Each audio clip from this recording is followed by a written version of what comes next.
कृतिपाल सिंह नाम का एक राजा था। उसके पास एक हंस था। राजा उसे मोती चुगाया करता और बहुत लाड प्यार से उसका पालन किया करता।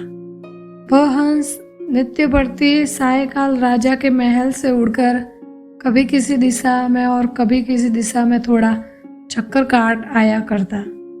एक दिन वह हंस उड़ता हुआ दीवान जी की छत पर गया। उसकी पुत्र वधू गर्भवती थी। उसने सुन रखा था कि गर्भावस्था में यदि किसी स्त्री को हंस का मांस खाने को मिल जाए तो उसकी होने वाली संतान अत्यंत मेधावी, तेजस्वी और भाग्यशाली होती है। अनायास के छत पर हंस आया देखकर उसके मुंह में पानी भर आया। उसने हंस को पकड़ लिया और रसोई घर में ले जाकर उसे पकाकर खा गई। इस बात का पता न उसने अपनी सास को लगने दिया, न ससुर को और न पति को, क्योंकि उसे भय था कि अगर राजा को उस बात का सुराग लग गया तो बड़ा अनिष्ट हो जाएगा। उधर जब रात होने पर हंस राजमहल में नहीं पहुंचा तो राजा रानी को बहुत चिंता हुई। उनका मन आकुल व्याकुल हो गया। चारों ओर उसकी खोज में आदमी दौड़ाए गए, लेकिन हंस कहीं हो तब मिले न। राजा ने अड़ोस पड़ोस के शहरों कस्बों में सूचना कराई कि अगर कोई हंस का पता लगा सके तो राज्य की ओर से उसे बहुत बड़ा पुरस्कार दिया जाएगा। 10-20 दिन निकल गए, कुछ भी पता नहीं लग चुका। चूंकि वह हंस राजा और रानी को बहुत प्रिय था। अंत में वे उदास रहने लगे। एक दिन एक कुटनी राजा के पास आई और बोली कि वह हंस का पता लगा सकती है, लेकिन उसे थोड़ा सा समय चाहिए। राजा ने कहा, मेरे राज्य के पंडित, ज्योतिषी, हाकिम, हुक्काम और मेरे इतने सारे गुप्तचरों में कोई भी पता नहीं लगा सका, तुम कैसे पता लगा सकोगे? कुटनी ने कहा, मुझे अपनी योग्यता पर विश्वास है। अगर अन्नदाता का हुक्म हो तो एक बार आकाश के तारे भी तोड़ कर ले आओ। आप मुझे थोड़ा सा समय तो दीजिए और आवश्यक धन दे दीजिए, उसे वापस ला सकूं या नहीं, लेकिन मैं आपको विश्वास दिलाती हूँ कि उसका अता पता अवश्य ले आऊंगी। राजा ने स्वीकार कर लिया और कुटनी अपने उद्देश्य की सिद्धि के लिए चल पड़ी। सबसे पहले कुटनी ने यह पता लगाया कि शहर के धनिक घरों में कौन कौन स्त्री गर्भवती हैं। उसे पता था कि गर्भावस्था में किसी स्त्री को यदि हंस का मांस मिल जाए तो बिना खाए नहीं रहेगी। साथ ही यह भी जानती थी कि साधारण घर की कोई स्त्री राजा का हंस पकड़ने का साहस नहीं कर सकती। खोजते खोजते उसे पता लगा कि दीवान के पुत्र वधू गर्भवती हैं।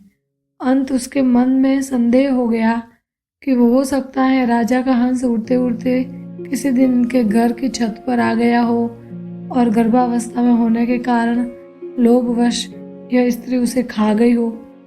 कुटनी ने सोचा, किसी भी स्त्री के साथ निकटस्थ मैत्री करने के लिए उसके पीहर की हालचाल जानना आवश्यक है। इसलिए कुटनी उसके पीहर के गांव पहुंची। वहां जाकर उसने पीहर वाले सारे लोगों के नाम दाम तथा उनके घर में बीती हुई खास पुरानी घटनाओं की जानकारी ली।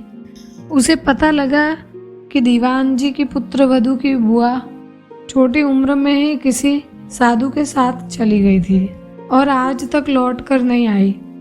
उसने सोचा, अब दीवान जी के घर जाकर उनके पुत्र वधू की बुआ बनकर भेद लेने का अच्छा अस्त्र अपने हाथ आ गया।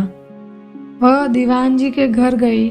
उनके पुत्र वधू के साथ बहुत स्नेह ममत्व की बात करने लगी और बोली, बेटी, मैं तेरी बुआ हूँ। हम दोनों आज पहली बार मिली हैं। तुम जानती ही हो कि मैं तो बहुत पहले घर छोड़कर एक साधु के साथ चली गई थी। हाल ही में घर लौट कर आई और भाई से मिली तो उसने बताया कि तुम यहाँ ब्याही गई हो और तुम्हारे ससुर राज्य के दीवान हैं। यह जानकर मन में तुमसे मिलने की बहुत उत्कंठा हुई तो यहाँ चली आई। तुम्हें देखकर मेरे मन में बहुत ही हर्ष हुआ। भगवान तुम्हें सुखी रखे और तुम्हारी कोख से एक कांतिवान तेजस्वी पुत्र पैदा हो। मैं परसों वापस जा रही हूँ और तुम्हारे लड़का होने के बाद भाई भाभी को साथ लेकर बच्चे को देखने और उसका लाड़ छाव करने यहाँ आऊँगी। दीवान की पुत्र वधू ने अपने भोलपन के कारण उसकी बातों का विश्वास कर लिया और बोली, बुआ जी आप आई हैं तो 10-20 दिन तो यहाँ रहिए, जाने की इतनी जल्दी भी क्या पड़ी है। बुआ बनी हुई कुटनी और क्या चाहिए था। उसने वहाँ रहना स्वीकार कर लिया। थोड़े ही दिनों में बुआ भतीजी खूब हिलमिल गई। एक दिन बातों में बुआ जी ने कहा, बेटी गर्भावस्था में किसी स्त्री को अगर हंस का मांस खाने को मिल जाए तो बहुत अच्छा परिणाम निकलता है। उसके प्रभाव से होने वाली संतान बहुत ही तेजस्वी और कांतिवान होती है। किंतु हंस तो मानसरोवर छोड़कर और कहीं होते नहीं, इसलिए यह काम पार पड़े तो कैसे पड़े। यह सुनकर उसने अपने हंस खाने की बात बुआ जी को सहज भाव से बता दी। सुनकर बुआ जी ने कहा, बेटी यह अचरज की बात है कि तुम्हारे यहाँ राजा के पास हंस था। तुमने जो कुछ किया वह बहुत अच्छा किया, किंतु तुम्हें किसी के सामने इस घटना का जिक्र नहीं करना चाहिए। मेरे सामने भी नहीं करना था, लेकिन खैर मुझसे कही हुई बात तो कहीं जाने वाली नहीं है, इसलिए जिक्र कर दिया तो भी कोई बात नहीं।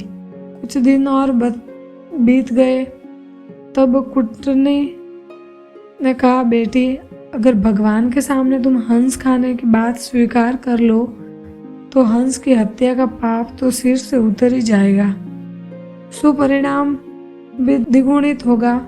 मंदिर के पुजारी से कहकर मैं ऐसी व्यवस्था कर दूंगी कि जिस वक्त वह तुम सारी घटना बताकर अपराध स्वीकार करो, उस वक्त पुजारी भी वहाँ नहीं रहे तथा और भी कोई नहीं रहे, हम दो ही रहेंगे। उसने ऐसा करना स्वीकार कर लिया। कुटनी लुक छिप कर राजा के पास पहुंची और बोली, आप वायदा किया था उसके अनुसार हंस का आता पता लगा लाई हूँ। ऐसा कहकर उसने सारी घटना राजा को बताई। राजा ने कहा, इसका प्रमाण क्या है।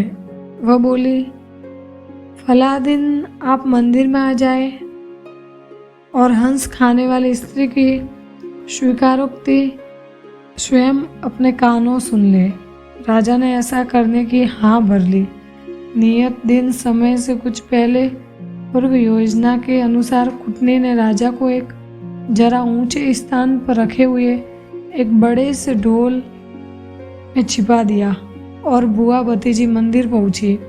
मंदिर का पट खुला था, पुजारी था या और दूसरा कोई भी व्यक्ति वहाँ नहीं था। अब बुआ जी ने शुरू किया, हाँ तो बेटी क्या बात हुई थी उस दिन। दीवान के पुत्र वधू ने घटना आरंभ की। वह थोड़ी सी घटना ही कह पाई थी कि कुटनी ने सोचा, राजा ध्यानपूर्वक सुन तो रहा है, इसलिए वह ढोल की तरफ इशारा करके बोली, ढोल रे ढोल सुन रे बहू का बोल। उसका इतना कहना था कि भतीजी का माथा ठनका। उसे वहम हो गया कि वो न हो दाल में कुछ काला है। मालूम होता है मैं तो ठगी गई हूँ। वह चुप हो गई। बुआ बोली, हाँ तो बेटी आगे क्या हुआ। इस पर भतीजी बोली, उसके बाद तो बुआ जी मेरी आंख खुल गई, सपना टूट गया। जो ही भतीजी की आंख खुली तो ही बुआ जी की आंखें भी खुली की खुली रह गई। उसके पाँव तो भतीजी से भी भारी हो गए और उसके लिए उठकर खड़ा होना भी मुश्किल हो गया। इस वीडियो को लाइक करें, हमारे चैनल को सब्सक्राइब कर बेल आइकन जरूर प्रेस करें।